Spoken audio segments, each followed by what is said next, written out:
ঘটনাটি নেত্রকোনায় বিয়েবাড়ি কমিউনিটি সেন্টারে। বিয়ের আসরে বরকনে ও তাদের আত্মীয় স্বজন ধুমধাম করে বিবাহোত্তর অনুষ্ঠান চলছে। এমন সময় ঘটল অভিনব ঘটনা। নতুন বরের স্ত্রী দাবি করে হাজির দুই নারী। এতে বিয়ের আসরে ঘটে হুলস্থুল কাণ্ড। প্রত্যক্ষদর্শীরা জানান, মঙ্গলবার দুপুরে সদরের কাইলাটি রোডের ওই কমিউনিটি সেন্টারে বিয়ের পর বিবাহোত্তর অনুষ্ঠানে খাওয়া দাওয়া চলছিল। হঠাৎ করে বিয়ের অনুষ্ঠানে হাজির হন দুই নারী। দুজনেরই দাবি তারা নতুন বরের পুরাতন স্ত্রী। এরপর কিছুক্ষণের মধ্যে হাজির হয় পুলিশও। এই ঘটনায় পণ্ড হয়ে যায় বিয়ের বাকি অনুষ্ঠান। ছেলে আপনার 3টা বিয়ে করছে, তারপর প্রথম বউ উপস্থিত ছিল, মানে তৃতীয় বউ উপস্থিত ছিল আর কি। আর প্রথম বউ পরে আসছে, দ্বিতীয় বউ আসছে। আসার পরে একটা ঝামেলা হয়েছে। স্বামী স্ত্রী দুজনে এসে নতুন জমায় বউ বসলো এক জায়গায়। তারপরে হঠাৎ করে এক মহিলা পুলিশ নিয়ে আসলো। তার পূর্বে সে হলো ওয়াইফ দাবি করলো।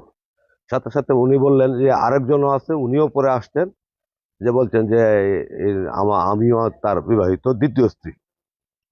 তারপরে এখানে পুলিশ আসে, তারপরে বিয়া মোটামুটি ভাঙিয়ে গেছে, তারা চলে গেছে। নওরিন হাসান নিশা, উনি এবং ওনার সঙ্গীও আরেকজন মহিলা, তো ওনারা দাবি করছে ওনারা প্রথম দুইজন তাদের স্বামীর বিবাহিত স্ত্রী। এর প্রেক্ষিতে তারা অভিযোগ দিয়েছে যে তাদের স্বামী আরেকটা বিয়ের অনুষ্ঠান করতেছে বিয়ে বাড়ি কমিউনিটি সেন্টার, সেটা হলো আপনার সদর থানায়। তো সেখানে তাদের অভিযোগের প্রেক্ষিতে আমরা পুলিশ পাঠিয়ে আইনগত যে বিষয়টা ছিল আমরা তাদের সহায়তা করেছি, সাপোর্ট দিয়েছি। এর বাইরে যদি তারা কোনো তাদের বক্তব্য যদি কোনো অভিযোগ থাকে, সুনির্দিষ্ট অভিযোগ দিলে আমরা ব্যবস্থা করব।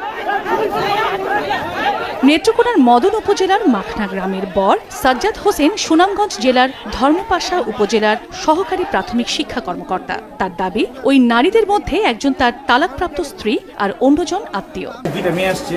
প্রথম মেয়েটার নাম হচ্ছে পিয়ার জাহান।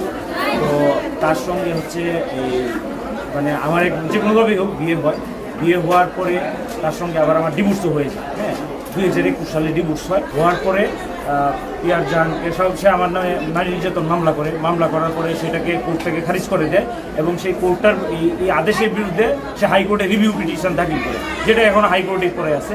এবং সে আমার বিরুদ্ধে জানুয়ারির এই মামলা চলবে। ঠিক আছে, দীর্ঘদিন তার সাথে আমার ঠিক আছে। 2021 সালেই তার সঙ্গে আমার ডিভোর্স হয়ে গেছে। আচ্ছা, আজকে যে মেয়ে আসছে সে আমার রিলেটিভ। ঠিক আছে, বাট তার সাথে আমার কোনো বিয়ে শাদী হয় নাই। আমার যে বিয়ে আমার হচ্ছে এই চলতি বছরের 14ই জুলাই আমাদের বিয়ে হয়।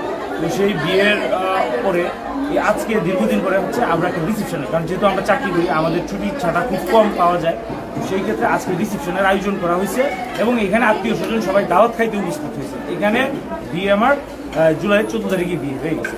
এখন উনি এসে দাবি করতেছেন, একজন এসে দাবি করতেছেন যে উনি আসছে, কিন্তু আমি বারবারই বলতেছি, আমি গতকালকেও আমি থানায় আমাদের নেত্রকোনা মডেল থানায় গেছিলাম। ওখানে গিয়ে আমি একটা অভিযোগ দায়ের করে আসছি যে আমাকে এরকম হুমকি দেওয়া হচ্ছে, আমার অনুষ্ঠানটাকে বানচাল করা হবে।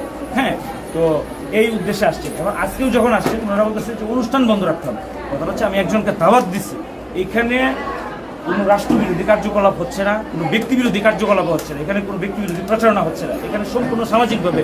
আজকে যদি আমি এখানে নাও থাকি, এরপরেও এখানে এই প্রোগ্রাম আয়োজন করতে কোনো সমস্যা নেই।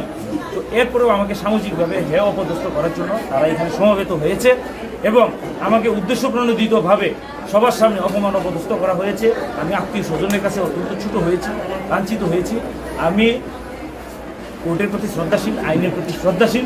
তারা যদি আমাকে আইনিভাবে যদি কোনো নোটিশ প্রেরণ করে, আমি যথাযথভাবে সেই নোটিশের জবাব দিব এবং কোর্টের মাধ্যমে আমি ইনশাল্লাহ প্রমাণ করব যে আমাকে যে অভিযোগ দেওয়া হয়েছে সেই অভিযোগ সম্পূর্ণ মিথ্যা। স্ত্রী দাবি করা নারীরা হলেন মদন উপজেলার পিয়া জাহান ও খালিয়াজুরি উপজেলার নওরিন হাসান নিসা।